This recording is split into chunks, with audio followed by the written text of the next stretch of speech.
How to change t-shirt colours in Photoshop. Let's get into it. Begin by coming up to the rectangle selection tool and then draw a selection over your entire image. Next, click on Generative Fill, click into the model, and you need to make sure you're using the latest version of Gemini. In this example, it's 3.1. Next, you need to prompt the AI with what kind of t-shirt you want the model to be wearing. So I'm just going to write in my prompt. So the prompt I'm going for is change the woman's t-shirt to a black and white striped t-shirt, preserve the rest of the details of the image, do not change her likeness. With that configured, we can then choose generate and then give Photoshop a moment to generate our new image.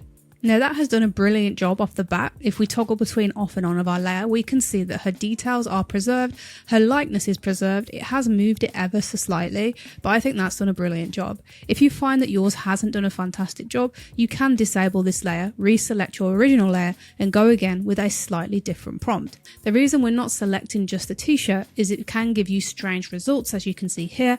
That's why we're selecting the entire image so that we don't get these strange results. And that is how you change the colour of a t-shirt in Photoshop, and that's all there is to it.